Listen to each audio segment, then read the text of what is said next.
Welcome to more highlights from the Spring Championship of Online Poker 2012. This is event number 2 in this year's Scoop, and it looks like the Scoop's going to be huge this year. 40 events, $30 million guaranteed. There was $1 million guaranteed for this one. We're showing you the medium event, mixing it up a little bit.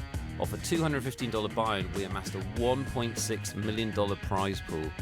Huge. 8,240 runners and nearly $250,000 up for grabs in what would be a winner-take-all table. Looking round the table, the big name that you'll all recognise immediately, Fred Brink is here, following his Sunday Million win back in 2008. This is his third medium Scoop final table. All right, Isildur One's also here. The poker legend Isildur One takes his place at the final table. Victor Blom, who probably needs no introduction if you follow poker, the nosebleed high-stakes cash game player, proving he can do it in tournaments as well. Probably as feared by these players as he is by everybody else that takes the bays with him. He's your chip leader coming into the final table. We'll see if he can convert it. And Fred Brink, the aforementioned Fred Brink, has opened the action in hand number 1. Fun to watch, one of the medium buy-ins. Hope you're already getting into the Scoop. My favourite festival of the year with the low, medium and high buy-ins, meaning that you can play a big festival tournament no matter what your budget. Of course, you can qualify for next to nothing on PokerStars, on the satellites that run 24/7. And an ace-high flop in the first hand sees Fred Brink from Denmark with the action. Checked over to him from Svindal. And he'll make the continuation bet. And Svindal from Malta. No automatic fold from him. So maybe thinking about doing something a little bit more creative than that. That's what you like to see. How about a check raise bluff? First hand up on the final table. No big match nerves from Svindal. Not sure how much I like it on this flop with his hand, but he's doing it anyway. That first prize and the Scoop title is not something he's going to shirk away from. Fred Brink probably looking at this and thinking, not quite sure what hands he'd check raise on this flop with, but what the hey. It's the first hand of the final table. I will give it to him. Svindal takes it down. Both those players still with plenty of chips left. Hand number 2, we're playing 100,000, 200,000. And if you haven't played the Scoop before, if you haven't played any of the events or seen any of our final tables, you've missed out. Some of them are awesome. But what you need to know is that the structures in these events are fantastic throughout the event, and it carries over into the final table. So we get to see some decent play at a lot of these finals. A couple of shorter stacks around near the button. Cloaknet and Gasparo need to take down a couple of pots to get back in this. Not sure if that extends to opening with 6-2 offsuit. But Cloaknet from the Russian Federation having a little think about it.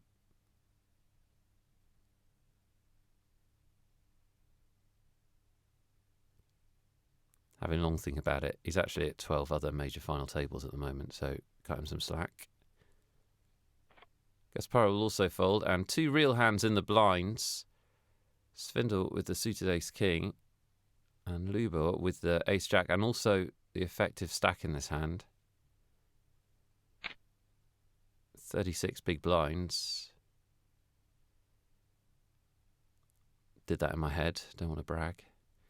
Svindal will raise. And how do you play this if you're Lubor with this stack?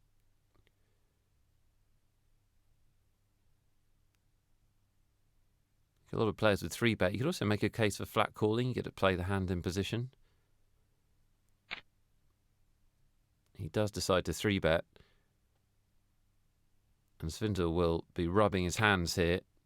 Doesn't waste too much time. Makes the quick shove. And I guess this is the problem when you 3-bet. You've got to call it off with that stack. And how often do you get it in good? Well, Nuba's not going to get it in good this time with Ace-Jack against the Ace-King. And the King on the flop.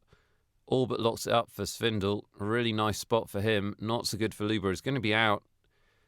And will be our 9th place finisher, the Czech Republic player, scoring $12,772 for his final table appearance. Just off a $215 buy-in, remember, all of these prizes. And that's how it leaves the final table standing. Svindal, your new chip leader, with just over 20 million. Isildur 1 in second with just under 17 million. And Fred Brink in third. A couple of short stacks, but of course plenty of time and room for them to get back in it. We'll jump into hand 17, and the blind's 125, 250,000. And quick scan around the table reveals a couple of real hands. Cloaknet and Gasparo sitting on big hands, but Fred Brink will open things up.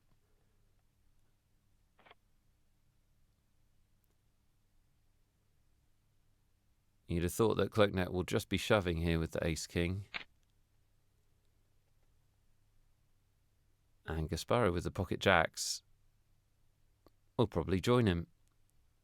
Just has 3.2 more, so almost identical stacks to Cloaknet, and they're going to be involved in a really important race for both of them. Fred can get out of the way. And we'll race for, well, Cloaknet's tournament life and Gasparo's all but his tournament life. And that ace on the flop, not what Gasparo wanted to see. Music to Cloaknet's eyes. Yeah, you can have music for the eyes. That's what an ace on the flop is when you have Ace-King, before you write in. Cloaknet will take it down and all but knock out Gasparo's unlucky to lose that big flip. He's got 23,000 chips left there. That's a tenth of a big blind. Don't rule him out. I've seen it done. I haven't, but presumably it has been somewhere. Very next hand, same blind level. And RZR, 900 RZR. We'll open things up with 2 black 8s. Gasparo is in for the ante. Is he? He is. Just check that. A bit depressing, isn't it, being all in for the ante? I tell you what, it's much worse when it happens live. When you're playing live and you want to leave, but you have to stay because, you know, you could turn it around with your one anti-chip. Online, at least you can fire up some more tables and pretend you're not interested anymore. Isildur will make the isolation play. I think he's got a bit bored of not being in the action.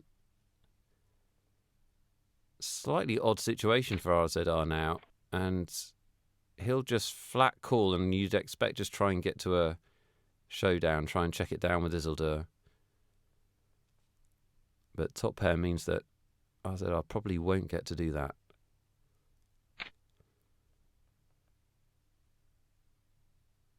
Isildur bets and RZR knows that means he can fold.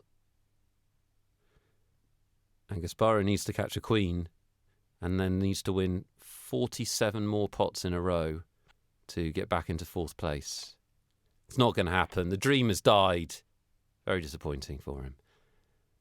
Isildur 1 back up to almost the chip lead. Gasparo from Hungary lost that big flip. That was really his story.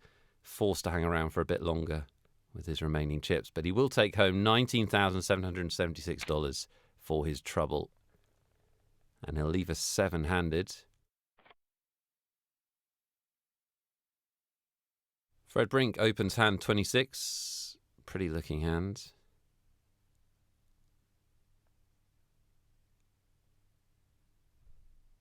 And Svindal.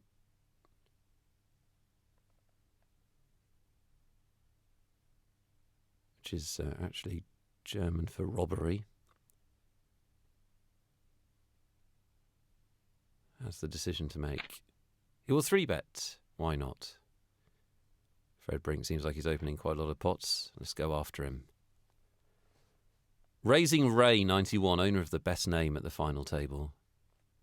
Not involved. And the worst avatar, Joker avatar. Those went out in 2007. You should have a Bane avatar if you want to be cool in 2012.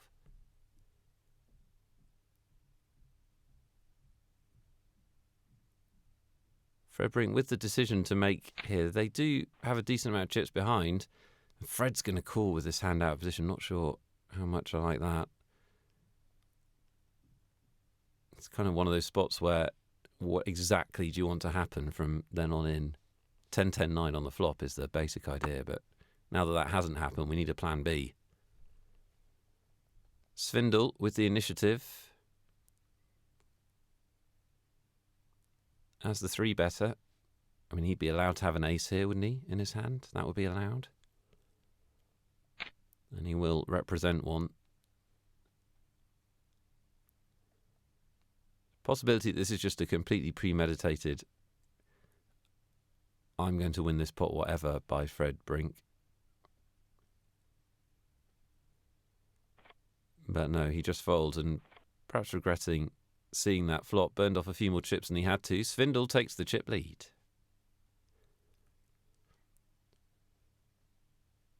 Hand 29, the blinds are up 150, 300,000, which leaves RZR in the big blind. Getting perilously close to being very short stacked, which is significantly worse than just being short stacked. Has around about 10 big blinds. Raising Ray is involved. 2 3s in the cutoff. Seems like a perfectly reasonable open to me. The Canadian player with the initiative here. Also a player who has a 5th in the Sunday warm-up to his name. This would be a bigger achievement if he could go even deeper in this one. He's going to get 3-bet here, though. Fred Brink staying active and aggressive. So it's like a pretty open, creative player. This Fred Brink. But Raising Ray, well, you don't get that screen name just by typing it in, let me tell you. You got to back it up. Raising Ray with the 4-bet and the win. Did not believe Fred Brink's 3-bets and was a good read.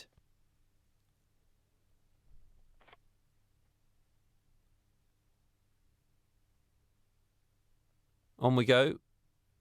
Raising Ray. You'll never guess what's coming. Makes it 600,000 to go. Vic folds. And it's round to RZR, who really needs to put his money in with any semi-decent hand, and Ace-Jack offsuit qualifies as that. In goes the money. Don't think Raising Ray will even contemplate this for very long. Makes the call. 4.5 million in the middle, and RZR's tournament is on the line. Slightly the better hand, now much the better hand. That's the flop he was looking for. Neither player has a spade, and so RZR is going to double up. Vital pot for him. Still the short stack, but back in it now. More of a dangerous number if somebody wants to call one of his shoves.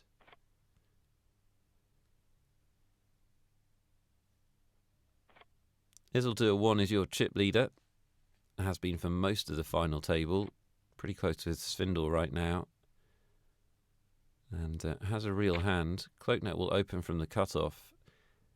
And this could be a nasty spot for Cloaknet because when Event-02-M 3-bets him, small blind versus cutoff, Cloaknet is not going to believe he has a real hand, I don't think.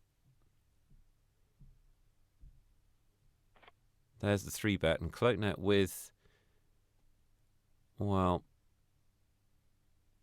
23, 24 big blinds. he does make the 4-bet. And Isildur 1, well, you don't need to be Isildur 1 to play this hand from here. In goes the money.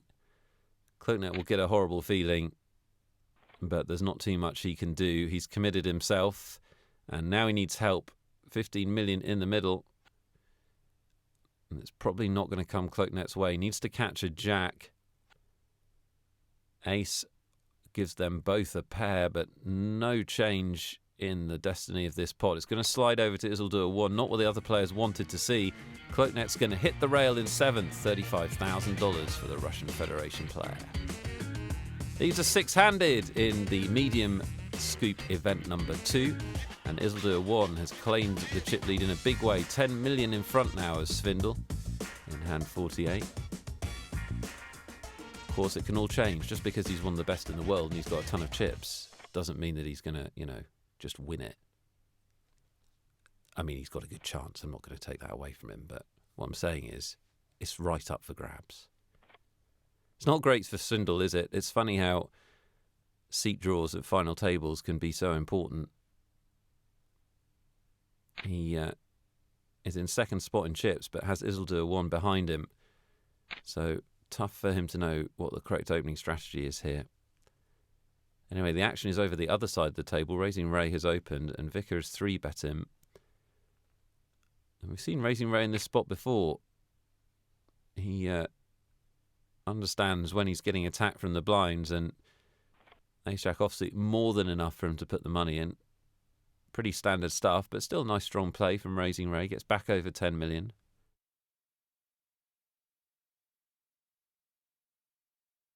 Isildur 1, just you'll notice in the gaps when we're not showing you highlight hands, Isildur 1's chip stack tends to go up, and he would be chipping away at this final table, opening a lot of pots as you'd expect. And it's just a lethal combination, isn't it? When a fantastic player gets a big chip stack, especially when he has position on the second place man, things are set up nicely for him. I think you can file this blind defence by RZR under the optimistic tab in your file box. One of the best players in the world. I'm out of position. Queen 10 offsuit, not many chips. Call. Does it end well? That was rhetorical. I'm saying it doesn't. I'm putting my money on the line here. It does have a straight draw. It does have 2 pairs. It's a little bit of a bingo flop, this. I think RZR's money will be in the middle one way or the other. And it's the lead out donk bet semi-bluff. And Isildur will make the call with basically the nuts call. Just under 7 million in the middle. RZR needs help.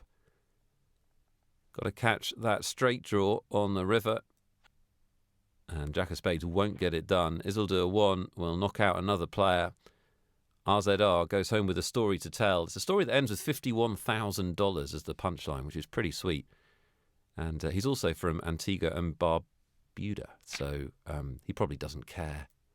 If I was from Antigua, I wouldn't really care whether I finished 5th or 8th or 1st in this.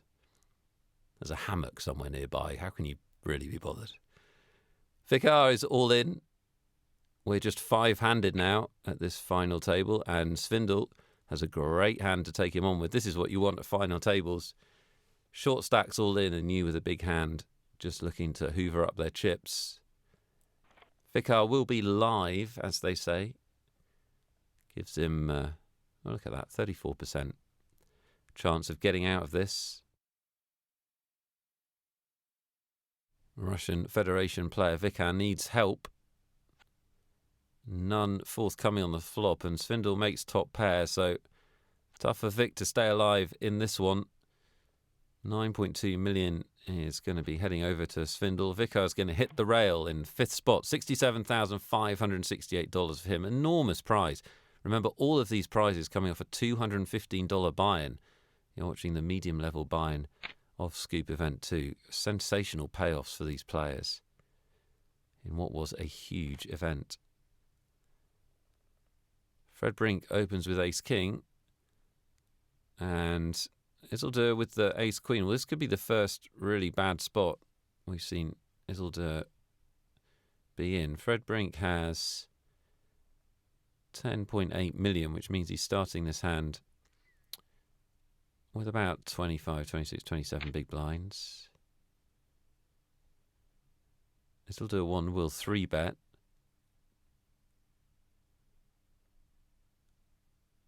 And you'd have thought with that chip stack, Fred Brink will just shove with his ace-king. Not sure I can see too much point in a smaller bet.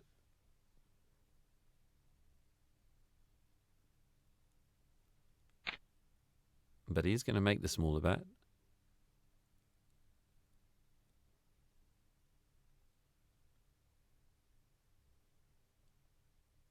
And Isildur 1 will put the money in for him.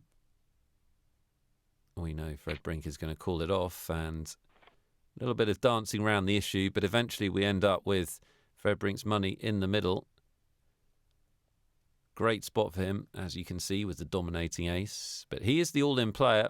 Isildur 1's got plenty of chips, whatever happens here.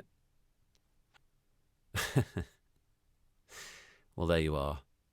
Doesn't even have a sweat.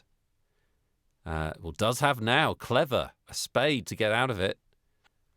Doesn't happen, and Fred Brink is very unlucky to leave us in 4th spot. Can't get past Isildur 1. There's plenty of players that know what that feels like, as the Swede gets a little bit lucky in that one. A huge chip lead now then for Isildur 1 as we go into 3-handed action. Raising Row with 11 million, Svindal with 25 million are the 2 men that will try and stop Isildur 1 from winning this scoop title. It's not going to be easy, but then we're deep in the tournament. Things can change quickly. Fred Brink, he played really good aggressive stuff from Denmark, left us with $87,000 in 4th. And I can tell you there'd be no deal at this final table. We are playing it out for almost $250,000 off a $215 buy-in. Great stuff, and we're into 3-handed action with Isildur 1 defending with King 10. And raising Ray with second pair. That's the best hand right now. Not a hand that he's going to be super excited about, however.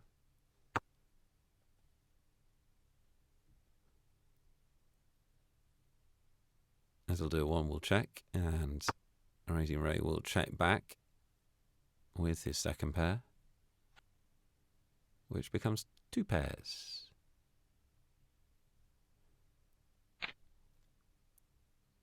Isildur 1 never one to not try and walk through an open door. After the flop gets checked, we'll bet this turn.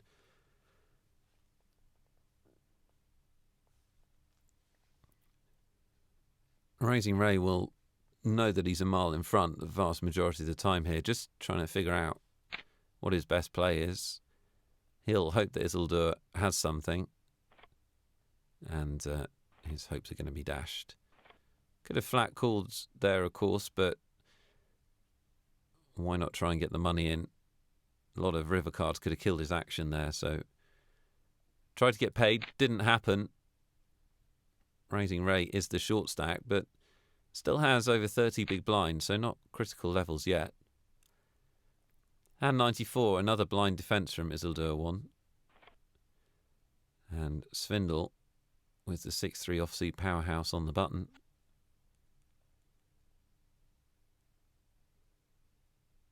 Looks like a pre-flop raiser's flop, doesn't it?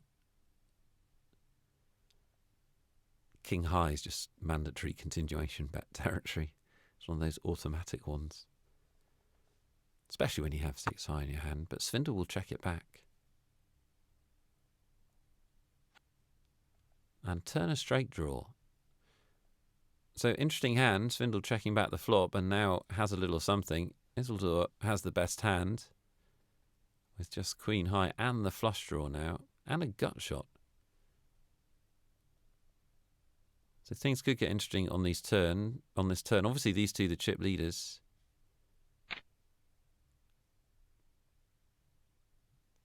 Isildur will lead out. Now Svindal, having checked back the flop, will now raise the turn.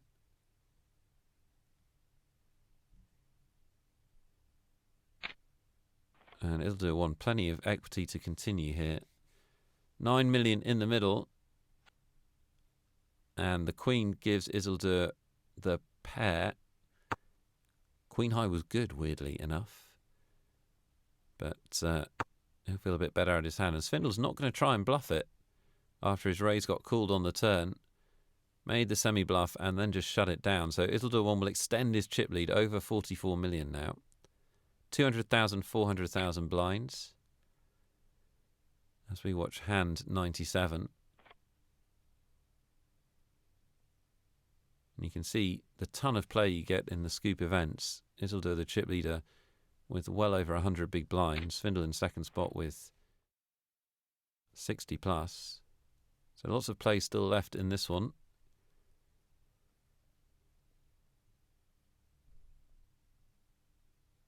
Well, we saw Svindl check back a king high flop last time as the button raiser. But not this time with the ace high flop. He makes it 1 million chips.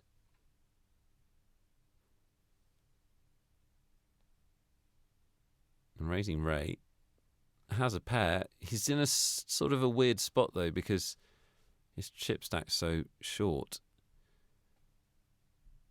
He can call here, which he does. But tough to know how he proceeds if Svindl stays aggressive in this one. And Svindl, the Maltese player, picks up a straight draw on the turn. As you can see, raising Ray, still the favourite. But he's out of position. And this is not that easy to play. If Svindl stays aggressive. Svindl could take a free card. But he might also think, well, raising Ray is going to 3-bet a lot of his aces with that chip stack out of the big blind. So I might be able to force him off a one-pair hand. And Svindl will keep firing here. 2.2 million.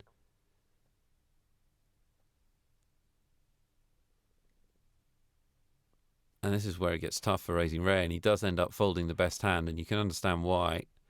The power of position. Svindl takes it down. 250, 500,000 are the blinds in hand 100.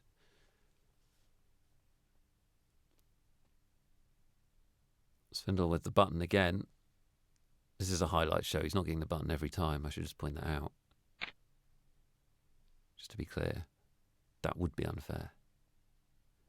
Event-02-M with the 3-bet. And that opens the door for raising Ray. Nice spot for him to shove with the raise and the 3-bet from two active players in front of him. And by far a big enough hand to do that. He'll take down some money uncontested. Getting back into this one up to 17.5 million.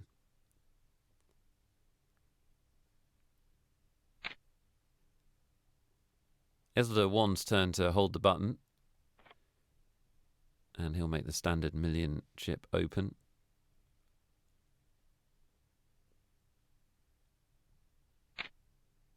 Svindl with the 3-bet.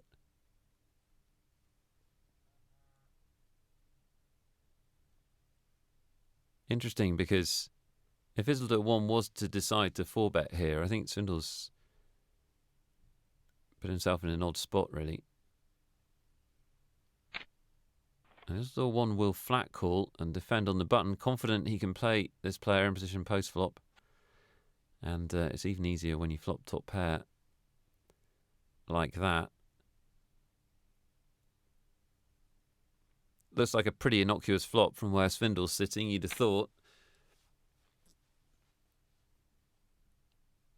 And he will go ahead and make the continuation bet.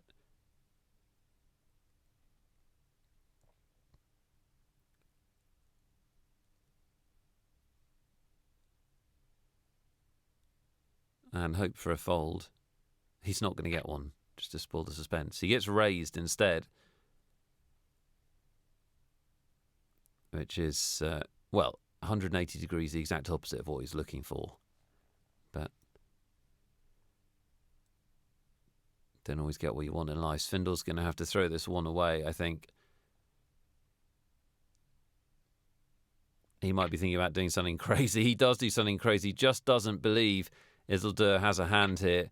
Well, we've seen a couple of times with Isildur in this tournament the advantages of having that super loose, aggressive image. People will do crazy things against you. Svindal is all but out here unless he can catch the river. And that's not going to do it. Isildur will take this down with just a pair of eights. Svindal is out the door. A great tournament from him. And who can blame him for being aggressive at the end there? Trying to make something happen. He does leave us in third spot with a fantastic prize, $131,840. Brilliant tournament from him. And it's left to Raising Ray as a one-man barricade against the Isildur juggernaut. He's going to have to double up pretty quickly, you'd have thought. Isildur came into this final table as the chip leader. Of course, the man with the amazing poker CV, mainly at cash games, although this year he's had some tournament success. Looks like he might add another big tournament win here.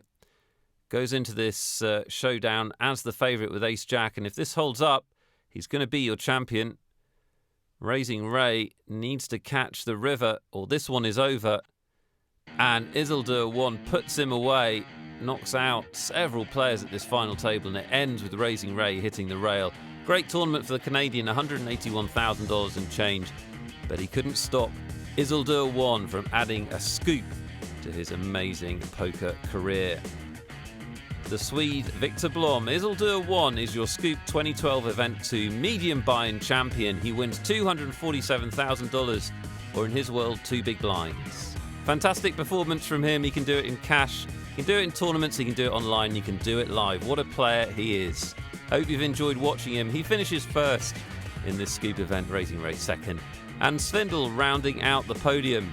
Fantastic stuff. Great to watch one of the greats in action. A little bonus treat for you. Lots more Scoop coming up. I hope you're getting involved, whatever your buy-in level, whatever your poison. You can play Satellites 24/7 and get into this 40 event, 30 million spectacular.